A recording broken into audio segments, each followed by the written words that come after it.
everyone and welcome to another Stargate video. One of the first things we ever heard about the Wraith was from the perspective of the Lanteans, in which this line of dialogue was said, "Never before had we encountered beings with powers that rivaled our own." which seems kind of odd since the Lanteans, or Alterans, or Ancients, however you want to name them, were part of the Four Great Race Alliance. A sort of United Nations of the Stars, made up of the most powerful races in the Milky Way at that time. The other three members being the Asgard, Nox, and Furlings. In this video, I want to explore if this alliance of the most powerful races in the Stargate universe could defeat the Wraith, the race of space vampires that brought the most powerful race in Stargate to their knees. First though, why didn't the Ancients call on them for help in the first place? Well, it's a bit complicated.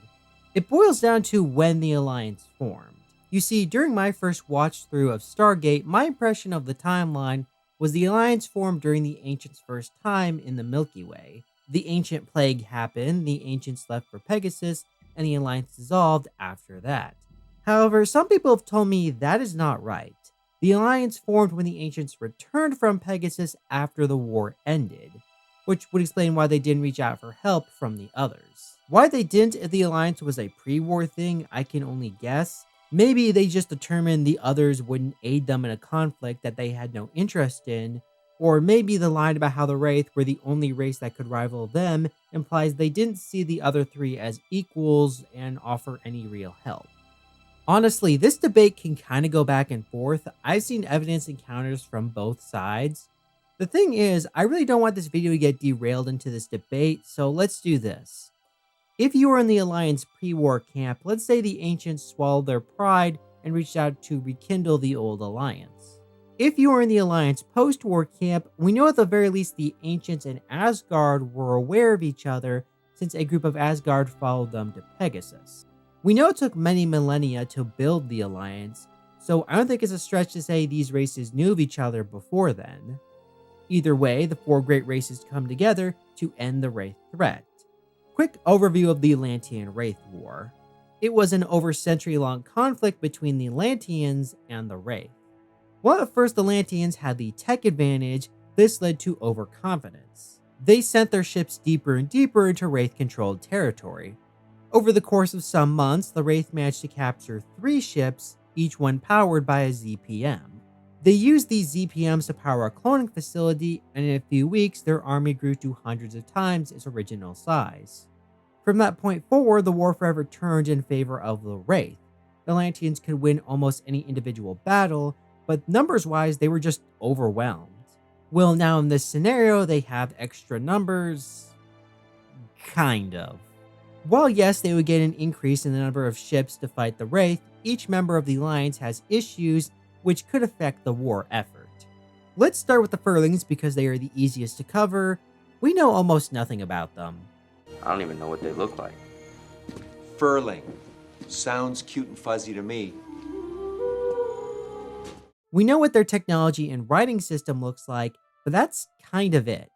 Some of the extended media has tried to do some things with them, but these extended medias aren't strictly canon with the shows, and like the shows, these extended medias are equally vague on the subject.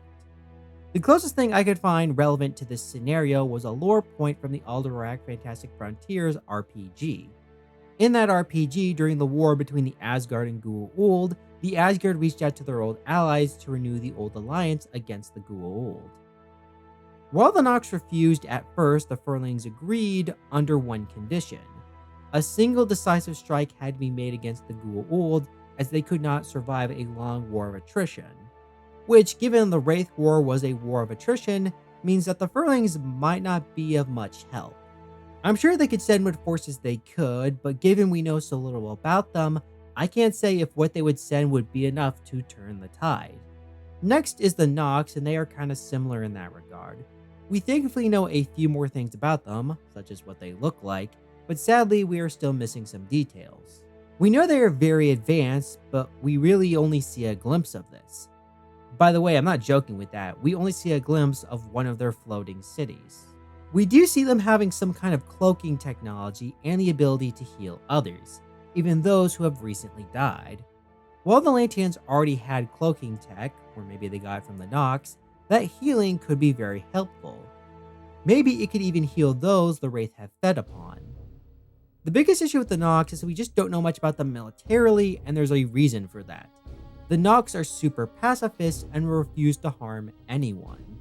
They will even allow themselves to be killed rather than break their pacifism. We are not afraid. Well, get afraid. Despite that, it does seem that some are willing to break this to an extent. The farthest we ever saw one go in the show was hiding an ion cannon so others could use it to fire at a Goa'uld ship in orbit. Said ship, I would like to point out, was in the process of bombarding the planet.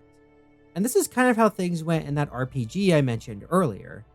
While at first they refused to rejoin the Alliance, even they realized the threat the Goa'uld posed as they came closer to their borders. So they offered their support, not any actual direct fighting, mind you. They passively supported the others, such as materially, technologically, and morally. The Nox legit be out there offering moral support. Hang in there, Naruto! We'll be on the sidelines cheering for ya. Well, feel free to come join me on the field! Honestly, the biggest issue with the Nox is getting them to agree to help in any way, direct or passive. Finally, we get the Asgard, who I'm just going to say would be the best help in this situation. They have advanced technology, maybe not as advanced as the Ancients, but they're up there. And we see plenty of examples of said tech, which is shown greatly with their powerful ships and fleet. Again, the issue the Lanteans ran into was the Wraith's overwhelming numbers. But if the Asgard can bring to bear their powerful fleet, it could help even out the fight again. That being said, the Asgard do sadly have their own issues. First was the degradation their bodies were suffering from as a result of cloning themselves over and over. Again, we know this was an issue during the war as a group of Asgard followed the Ancients to do experiments on humans to solve this problem. This was a big concern for the Asgard as a whole, one that would eventually lead to their near extinction. However, I don't think it would be hard to imagine the Lanteans could have helped them in solving this issue. Perhaps an agreement could be made. In exchange for their aid, the Lanteans will let them study their own biology, human biology, or even agree to help them develop a cure. And the near extinction of their race wouldn't happen for thousands of years later. So while an issue, it's something they have time to work on. The second issue is fighting on multiple fronts. The vast majority of the Asgard fleet is currently unavailable. Oh. Now, this is where we get back into talking about the timeline, which is just so much fun. Basically, we have to remember that the Asgard could have been fighting against two other major powers around this time, namely the Goa'uld and the Replicators. But we kind of run into an issue here: lack of dates. The truth is, we just don't know when the Asgard's various conflicts started. For the Goa'uld, I did find a possible date.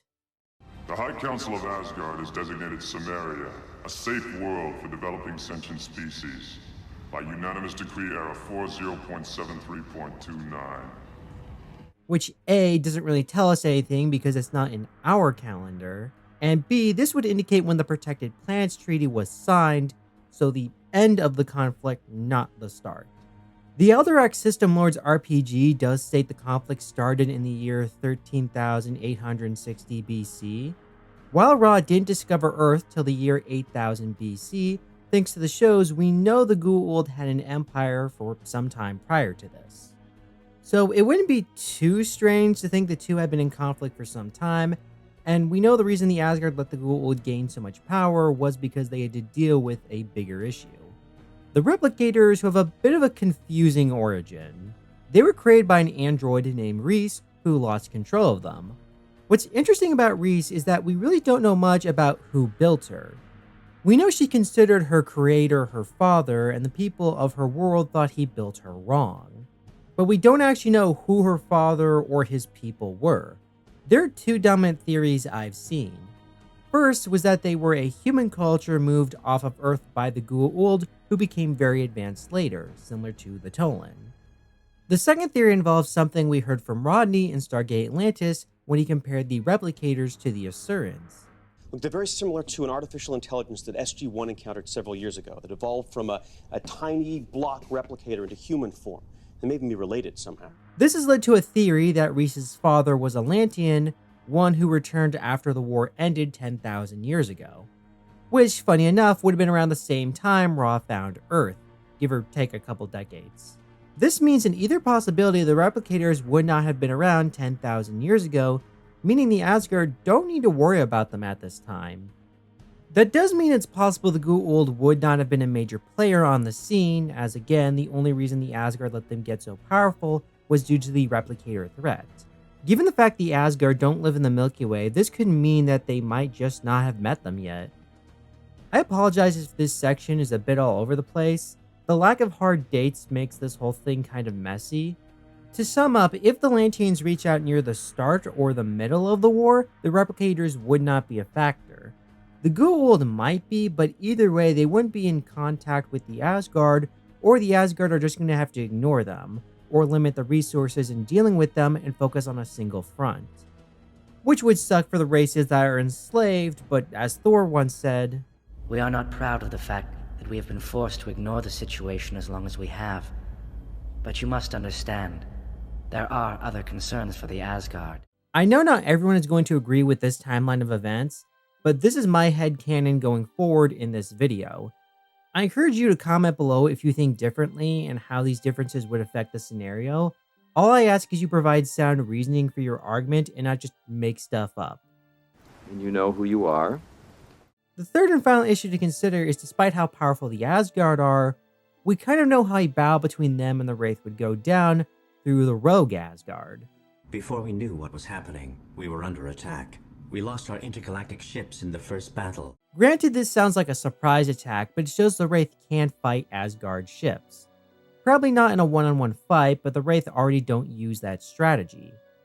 And speaking of that, it's also important to remember the Asgard don't have the best track record when it comes to strategy. Funny enough, they ended up having a similar problem in their war with replicators that the Ancients did in their war with the Wraith. The Asgard were trying to fight the replicators by making more advanced technology, but the replicators would simply consume said technology and become more advanced. They used this strategy throughout the war until the Tari showed them a dumber way to fight. We are no longer capable of such thinking. Wait a minute, you're actually saying that you need someone dumber than you are? You may have come to the right place. I've been kind of ripping on all these races and their flaws, but they all share one big advantage. None of them are based in Pegasus. They're based in other galaxies far from the conflict, which is a massive advantage, as the Wraith lack the ability to travel beyond their own galaxy. I joked about the Nox providing moral support, but I also said they could provide material support, which is something the Lanteans would need as they lost star systems to the Wraith. That could mean a loss of resources and production capability that can't be replaced quickly. But the Nox don't have to worry about this, so they can work on material support and bring it in via ship or Stargate. Or here's an idea, if the Nox don't even want to offer material support, maybe they can offer refuge to Lanteans seeking to escape the conflict, alleviating the Lanteans' resources that would be used on refugees and now can be directed towards the war effort. The Asgard get a similar advantage. Maybe they get into a battle with the Wraith and lose a large number of ships. Does that hurt them? Yes, but their shipyards are out of the Wraith's reach. And with their advanced tech, I don't see it taking them all that long to rebuild their ships, especially if they don't have to worry about fighting on multiple fronts. Advantages like this could help the Lanteans at the very least hold the line, or possibly even retake star systems. This could even change how the war is fought. When Lanteans started losing, they began to work on building some kind of super weapon that would win the war. Nanites, the Atero device, and Project Arcturus to name a few. However, like I said with the Asgard and Replicator war, this was kind of a problem for them, as none of these projects worked out, and in retrospect, was kind of a waste of time and resources. Now, I've joked about the Ancients failing in this, some of my viewers have too, and heck, even the shows have thrown shade at them from time to time over this. It's just one more in a long line of abysmal, overambitious failures. Oh God, I'm a dead man. But it is important to remember that they were in the middle of a galaxy-spanning war, and they were on the losing side. I can imagine they were rushed and just didn't have time to work on these projects if they didn't work right the first time. One of the devices from the books, the dolmen, which would drive the Wraith insane, was left behind simply because the Lanteans could no longer hold the system. They promised to return to help the native humans, but didn't. In this scenario, if the allies can help them hold the line, they might have more time to come up with a solution. Maybe even send their scientists away with the refugees so they can work on a solution without the threat of the Wraith finding out or just a general attack. Of course, that's assuming they would even need to work on super weapons. Perhaps with additional ships, materials, and time, they can fight the Wraith in a conventional war. Though, if I were a betting man, I'd wager they would still try and find some kind of super weapon. Although, there is one important factor to consider. How would the Wraith respond? Because the thing is, the Wraith aren't dumb. They're incredibly intelligent people. They recognized they couldn't win the war with the Lanteans in a one-on-one fight, so they adapted. They stole technology that they used to increase the size of their army and overwhelmed their enemy. And later, when they were under attack from the Asurans, they recognized they were going to lose that war, and unlike the Lanteans, found a magic bullet to stop them, deactivating the command code that had the Asurans attack them. Despite the uniqueness of their biotechnology, they are capable of integrating or interacting with alien technologies. With 3 ZPMs, they created an army, and with 1, they upgraded one of their hives into a super hive, which was capable of intergalactic travel. I doubt if they start losing the war, they would just stay the course. And one of these new aliens could be a means for them to do so. I doubt the Wraith would encounter the Nox much, and we don't know anything about the Furlings to say anything. However, the Asgard could end up becoming something of a potential security risk if their ships are captured, as the Asgard have 2 key technologies that would be of interest to the Wraith. First is the Asgard's cloning technology. Hey, I thought you were going for the new body. I did. It's nice. The Wraith drones are just clones, so perhaps they might learn of more advanced cloning technologies that would let them increase the size of their army again. Or possibly even worse, intergalactic hyperdrives. Suddenly the Wraith could make strikes on the Milky Way or Ida galaxies. Now, that doesn't mean they will do this, and even if they could, there's an issue. Supplies. Unlike the other races who can grow and produce their own food, I like the yellow ones. Or properly ship said food while traveling through the void of space, the Wraith have a key weakness. Our food supply. The Wraith feed exclusively on humans and Lanteans, but at this point in time, there aren't many humans around outside of Pegasus.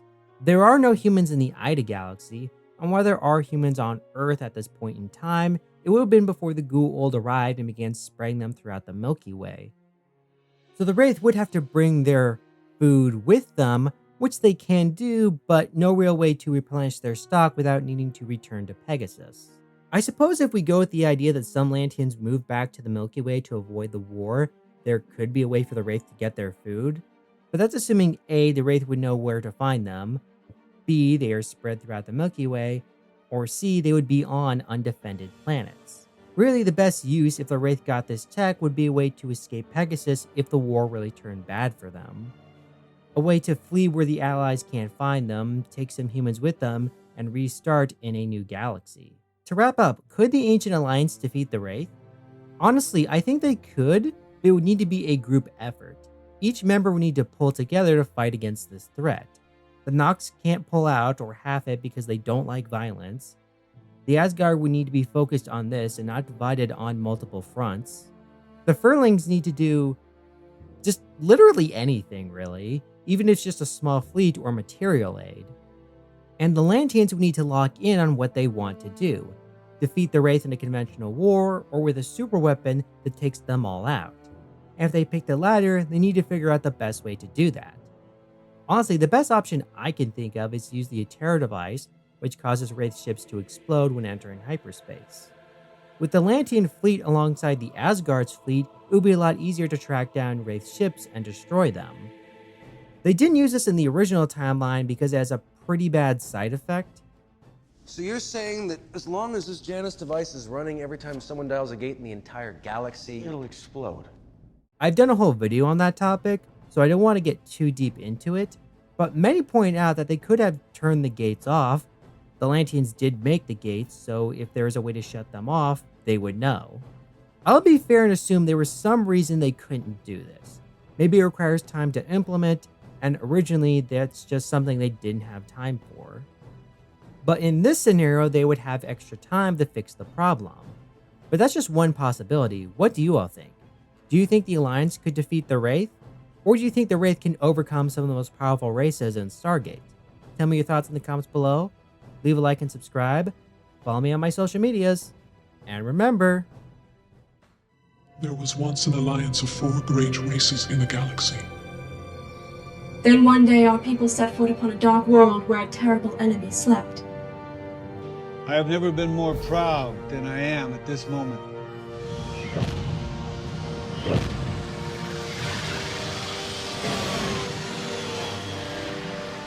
It has been an honor serving with you. And although we may not return to Atlantis, you are a strong warrior, but I am of the Nox. If you've learned anything of us, you have learned that we defend ourselves through illusion and mastery of the mind. Rest assured that the Aurora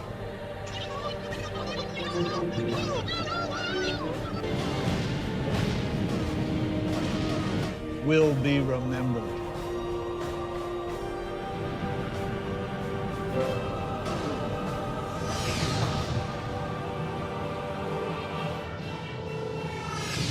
That never happened. Well, you gotta open big, catch people's attention, make them think the whole thing's gonna be jam-packed. I love jam.